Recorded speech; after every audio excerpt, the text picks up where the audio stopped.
నాకు నిన్ననే ఒక వాట్సాప్లో ఒక పోస్ట్ వచ్చింది. సరే ఇది అందరితో షేర్ చేసుకుందాం అని చెప్పి ఇప్పుడు ఈ వీడియోని చేస్తున్నాను.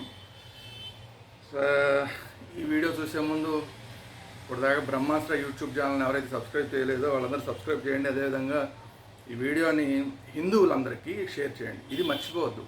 చాలామంది ఊరికే వీడియో చూస్తున్నారు, వదిలేస్తున్నారు తప్ప షేర్ చేయట్లేదు.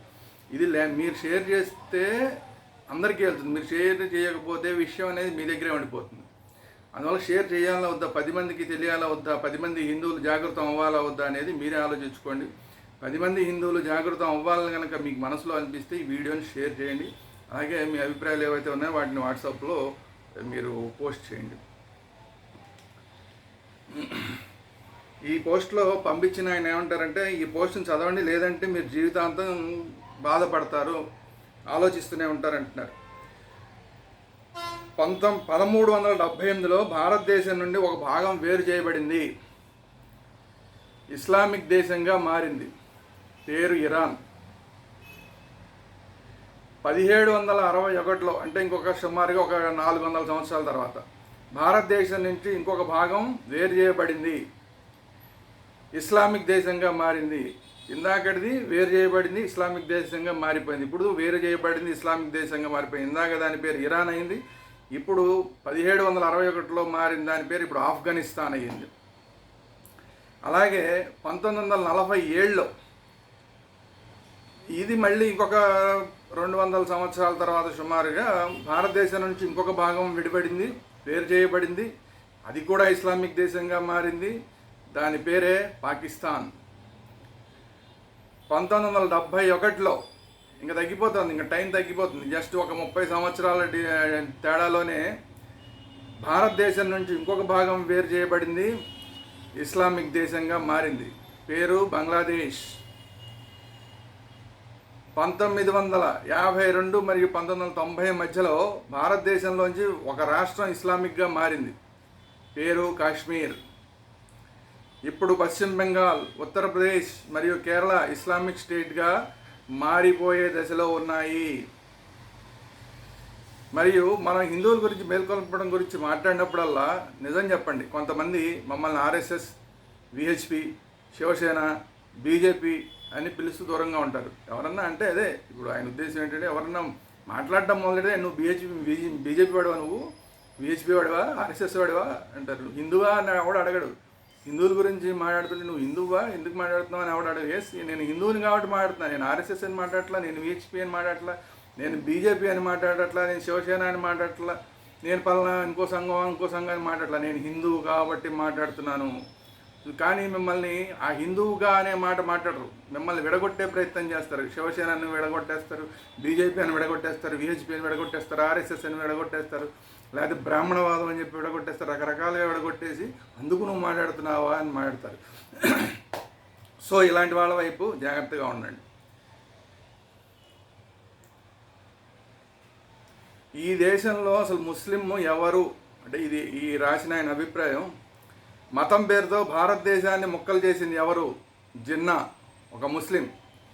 అఖండ భారత్లో కోట్ల హిందువుల రక్తాన్ని చిందించిన వారెవరు? సుల్తాన్లు. ఎప్పటి నుంచో వచ్చి సుల్తాన్లు ఈ దేశం మీద పడి మారణకాండ సాగించిన సుల్తాన్లు ముస్లింలు. హిందువులను బలవంతంగా ఇస్లాంలోకి మార్చింది ఎవరు? మళ్ళీ ముస్లిం రాజులు, సుల్తాన్లు. ఈ పేరు ఏదన్నా ఉండండి, రకరకాల పేర్లు, అనేక సంవత్సరాలు పరిపాలించారు కాబట్టి పేర్లతో పని ఉంది. సో హిందువులను ఇస్లాంలోకి మార్చిన వాళ్ళు కూడా ముస్లింలు. రామ మందిరాన్ని పగలగొట్టి మసీదు నిర్మించింది ఎవరు? ఔరంగజేబు, ఒక ముస్లిం.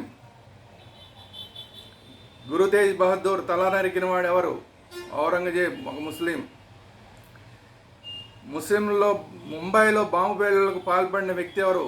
దావూద్ ఇబ్రహీం, ముస్లిం. భారతదేశంలో ప్రవేశించిన 5 కోట్ల మంది ప్రతి బంగ్లాదేశ్ వాళ్ళలో ఉన్నది ఎవరు? ముస్లింలు. బుద్ధ మహావీరుడి విగ్రహాన్ని బద్దలు కొట్టిన వాళ్ళు ఎవరు? ముస్లింలు, ఒక అల్లరి మోక. భారత పార్లమెంటుపై దాడి చేసిన వాళ్ళు ఎవరు? ముస్లింలు, జిహాదీలు. అస్సాం నుండి హిందువులను తరిమి కొట్టిన వాళ్ళు ఎవరు? ముస్లింలు. 26/11 హిందువులను ఆ రోజు తోటాలతో కాల్చి చంపింది ఎవరు? కసబ్ ముస్లిం. అమర్నాథ్ యాత్ర నిషేధించాలని డిమాండ్ చేసింది ఎవరు? గిలానీ ఒక ముస్లిం. అమర్నాథ్ యాత్రికులపై జిజియా పన్నును ఎవరు విధించారు? ముస్లిం. 100 కోట్ల మంది హిందువులు నరికేస్తామని శపథం చేసింది ఎవరు? ఓవైసీ సోదరులు ముస్లిం. గోమాతని కోసుకు తినేవాళ్ళంతా ఎవరు? ముస్లింలు. కాశ్మీర్లో చనిపోయినట్లు మాట్లాడుతున్న భారత ప్రజలు ఎవరు? ముస్లింలు. హైదరాబాద్లో త్రివర్ణ పతాకాన్ని తగలబెట్టిన వ్యక్తి ఎవరు? ఒక ముస్లిం. లవ్ జిహాద్ చేసేవాళ్ళందరూ ఎవరు? ముస్లింలు. ఈ దేశాన్ని నాశనం చేయాలని ఆలోచించే ప్రతివాడు ముస్లిమే అని ఈయన చెప్తున్నారు. కాబట్టి అంటే ఎక్కడ ఈ ముస్లింలు ఏ విధమైన కార్యక్రమాలు చేస్తున్నారు ఈ దేశంలో అన్నది చెప్పడం ఈయన ఉద్దేశం. ముస్లింలకు తగిన సమాధానం చెప్పగల విధంగా ప్రతి హిందువు తయారు కావాలి. అఖండ భారత్ నుండి విడిపోయిన ప్రతి ముక్క ముస్లిం దేశంగా మారింది అనే విషయం ప్రతి హిందువు గమనించాలి. మన భవిష్యత్ తరాలు హిందువులుగా ఉండాలంటే, మనం హిందువులుగా మనుగడ సాగించాలంటే మళ్ళీ ఏవైతే ముస్లింలు విడగొట్టారో వాటన్నిటినీ మళ్ళీ మనం కలుపుకుంటూ అఖండ భారతదేశాన్ని తయారు చేసుకోవాలి.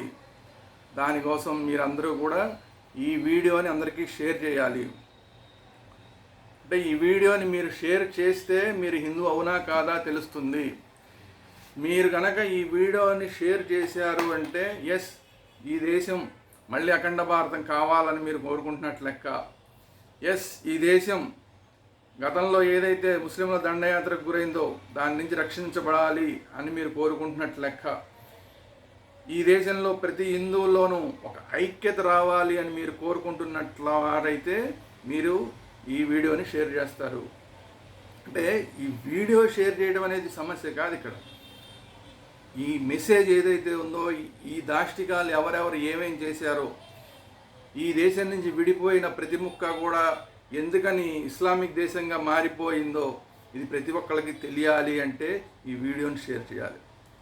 మన దేశం మీద ముస్లింలు ఏ విధంగా దండయాత్రలు చేస్తున్నారు, పక్క దేశాల్లోంచి మన దేశంలోనే ఉండి మన మీద దాడులు చేస్తున్న వాళ్ళు, వీళ్ళందరి గురించి మనం తెలుసుకోవాలంటే ఈ వీడియోని మీరు షేర్ చేయాలి.